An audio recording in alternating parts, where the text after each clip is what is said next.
ನಮಸ್ಕಾರ ವೀಕ್ಷಕರೇ. ದೇಹದಲ್ಲಿ ಕಬ್ಬಿಣದ ಕೊರತೆಯಿಂದಾಗಿ ಅನೇಕ ಆರೋಗ್ಯ ಸಮಸ್ಯೆಗಳು ಉಂಟಾಗಬಹುದು. ಬನ್ನಿ ಹಾಗಾದರೆ ಆ ಸಮಸ್ಯೆಗಳು ಯಾವುದು ಎಂಬುದರ ಬಗ್ಗೆ ತಿಳಿಯೋಣ. ಅದಕ್ಕೂ ಮುನ್ನ ನೀವಿನ್ನು ನಮ್ಮ ಚಾನಲ್ ಸಬ್ಸ್ಕ್ರೈಬ್ ಮಾಡದಿದ್ದರೆ ಸಬ್ಸ್ಕ್ರೈಬ್ ಮಾಡಿಕೊಳ್ಳಿ. ರಕ್ತಹೀನತೆ ಎಂದರೆ ದೇಹದಲ್ಲಿ ಆರೋಗ್ಯಕರ ಕೆಂಪು ರಕ್ತ ಕಣಗಳು ಅಥವಾ ಹಿಮೋಗ್ಲೋಬಿನ್ ಕೊರತೆ ಎದುರಾಗುವುದು. ಹಿಮೋಗ್ಲೋಬಿನ್ ಕೆಂಪು ರಕ್ತ ಕಣಗಳಲ್ಲಿ ಕಂಡುಬರುವ ಒಂದು ರೀತಿಯ ಪ್ರೋಟೀನ್. ಇದು ಶ್ವಾಸಕೋಶದಿಂದ ದೇಹದ ಉಳಿದ ಭಾಗಗಳಿಗೆ ಆಮ್ಲಜನಕವನ್ನು ಒಯ್ಯುತ್ತದೆ. ದೇಹವು ಸಾಕಷ್ಟು ಆರೋಗ್ಯಕರ ಕೆಂಪು ರಕ್ತ ಕಣಗಳು ಅಥವಾ ಹಿಮೋಗ್ಲೋಬಿನನ್ನು ಹೊಂದಿಲ್ಲದಿದ್ದರೆ ಆಮ್ಲಜನಕದ ಪೂರೈಕೆಯು ಕಡಿಮೆಯಾಗುತ್ತದೆ. ಇದು ವಿವಿಧ ದೈಹಿಕ ಸಮಸ್ಯೆಗಳನ್ನು ಉಂಟು ಮಾಡಬಹುದು.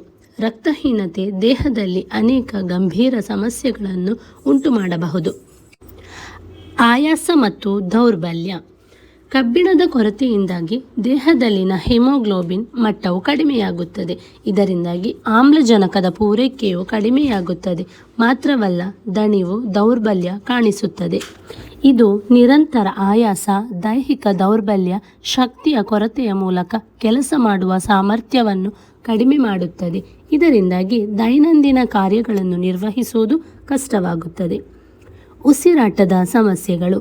ಆಮ್ಲಜನಕದ ಕೊರತೆಯಿಂದಾಗಿ ಉಸಿರಾಟದ ತೊಂದರೆ ಕಾಣಿಸಿಕೊಳ್ಳುತ್ತದೆ. ಇದು ರಕ್ತಹೀನತೆಯ ಲಕ್ಷಣವಾಗಿದೆ. ಇದನ್ನು ನೀವು ನಿರ್ಲಕ್ಷಿಸಬಾರದು. ಲಘು ಚಟುವಟಿಕೆಗಳಲ್ಲಿ ಮೆಟ್ಟಿಲುಗಳನ್ನು ಹತ್ತುವಾಗ ಅಥವಾ ವ್ಯಾಯಾಮ ಮಾಡುವಾಗ ಉಸಿರಾಟದ ತೊಂದರೆ ಕಾಣಿಸಿಕೊಳ್ಳುತ್ತದೆ.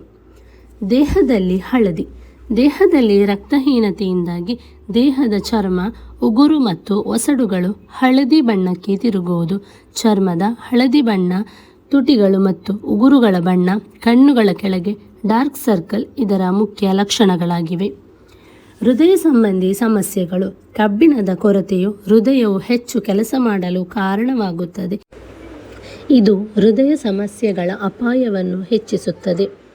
ರಕ್ತಹೀನತೆಯ ಲಕ್ಷಣಗಳು ತ್ವರಿತ ಹೃದಯ ಬಡಿತ, ಅನಿಯಮಿತ ಹೃದಯ ಬಡಿತ, ಎದೆನೋವು ಮತ್ತು ಹೃದ್ರೋಗಗಳ ಅಪಾಯವನ್ನು ಹೆಚ್ಚಿಸುತ್ತದೆ. ಚರ್ಮ ಮತ್ತು ಕೂದಲಿನ ಸಮಸ್ಯೆಗಳು. ಕಬ್ಬಿಣದ ಕೊರತೆಯಿಂದಾಗಿ ಕೂದಲು ಮತ್ತು ಚರ್ಮಕ್ಕೆ ಸರಿಯಾದ ಪೋಷಣೆ ಸಿಗುವುದಿಲ್ಲ. ಈ ಕಾರಣದಿಂದ ಕೂದಲು ಉದುರುವುದು, ಕೂದಲು ದೌರ್ಬಲ್ಯವಾಗುವುದು, ಶುಷ್ಕತೆ ಮತ್ತು ಚರ್ಮದ ತುರಿಕೆ, ಉಗುರುಗಳ ಒಡೆಯುವಿಕೆ ಪ್ರಾರಂಭವಾಗುತ್ತದೆ. ಆದ್ದರಿಂದ ಈ ರೋಗ ಲಕ್ಷಣಗಳು ನಿಮ್ಮ ದೇಹದಲ್ಲಿ ಕಂಡುಬಂದರೆ ತಕ್ಷಣ ವೈದ್ಯರನ್ನು ಸಂಪರ್ಕಿಸಿ. ಇವತ್ತಿನ ವಿಷಯ ನಿಮಗೆ ಉಪಯುಕ್ತವೆನಿಸಿದಲ್ಲಿ ಲೈಕ್ ಮಾಡಿ, ಶೇರ್ ಮಾಡಿ ಹಾಗೂ ನಿಮ್ಮ ಅನಿಸಿಕೆ ಅಭಿಪ್ರಾಯಗಳನ್ನು ಕಮೆಂಟ್ ಮೂಲಕ ತಿಳಿಸಿ. ಧನ್ಯವಾದಗಳು.